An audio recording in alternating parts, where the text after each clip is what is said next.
speaking out. Let's take the analogy of the starfish on the beach. You can go out to the beach and save starfish one at a time. Pick one, throw them back into the sea.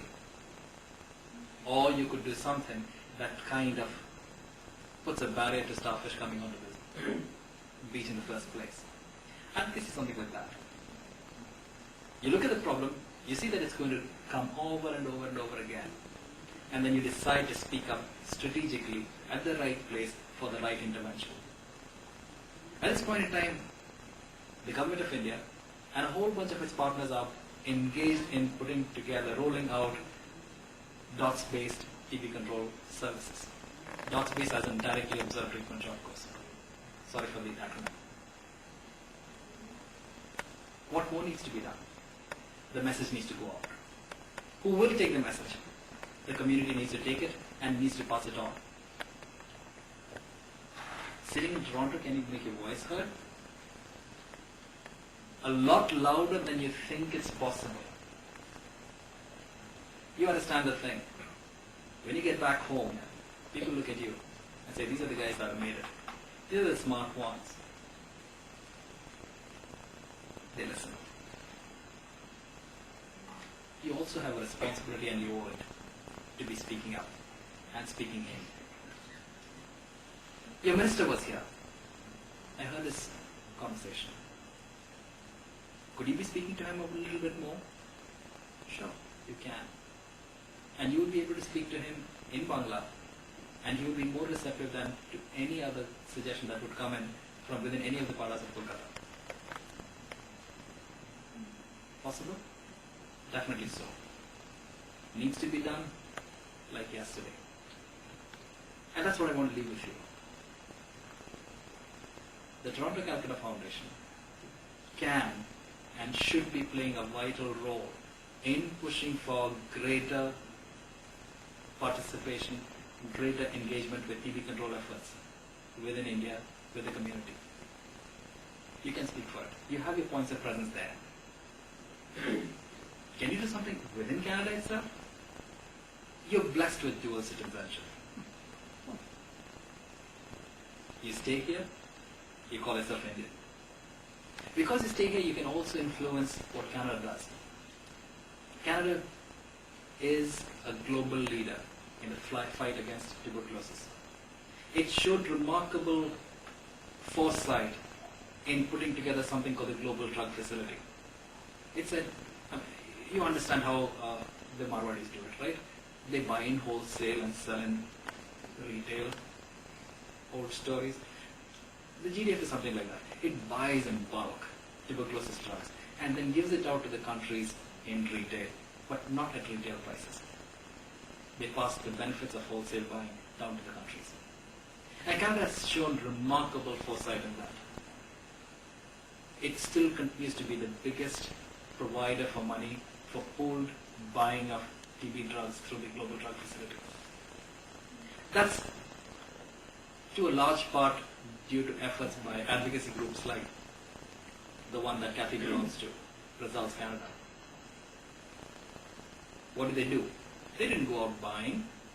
They just spoke up with a conviction when nobody else was speaking up about the need for their country to be doing something about a problem somewhere else. And the government listened to the people within Canada. There's a second role. Speaking up within the place where you're located. Speaking up in unison with other people who are pointing out to problems far away, but that which we consider as home. If you can, and I know that there are far many more Indians in Toronto than the ones that are in this room. If this community could begin addressing itself to the concerns of TB control in India, if you could begin expressing that concern here and also back home, most of you make your trips back home for some holiday or the other.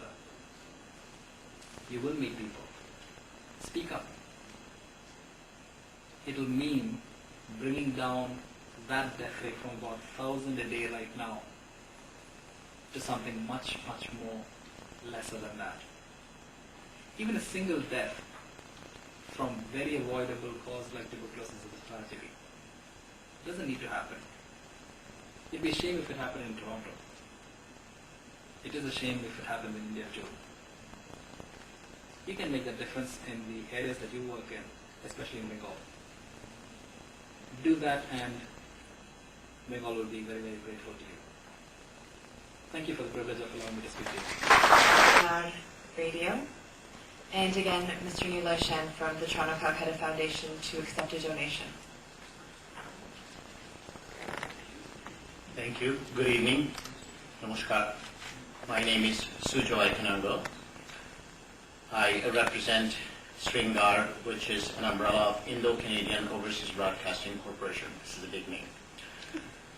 Sringar is an organization being established about 16 years ago and been running radio shows for the past 16 years every Sunday in web media as well as in radio media.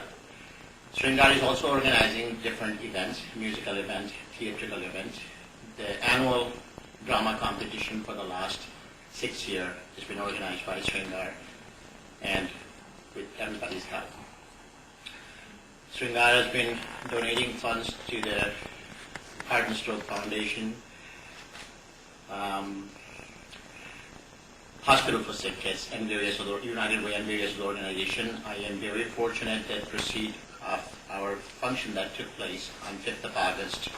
We're very fortunate to be joining in with Toronto Kolkata Foundation and donating a little money towards this big ocean as a little drop of water. Thank you very much.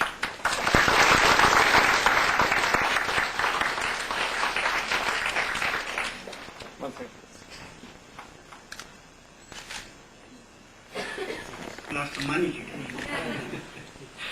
Again, it is another Toronto Kolkata Foundation's achievement in conjunction with Sujoy, and we did participate in various ways this way, and they are very nice, they are very accommodating to us. So this is another gift for the Toronto Kolkata Foundation, and as I said before, this will go a long way in the help of the underprivileged and unfortunate people. Thank you. To finish off, we just have a few special thank yous to Mr. Diptendu Chakrabarti. Thank you, Catherine Little from Results Canada. University of Toronto for hosting the event. The organization committee from the TCF. Shajan Gupta and Vishwajit Nayak, the photographers, thank you. Professor Joseph O'Connell for his expertise with organization. Mrs. Tara Daya for her delicious thugla. And of course to all of you, thank you so much for coming, for listening. We hope that we have given you something to think about. Thank you.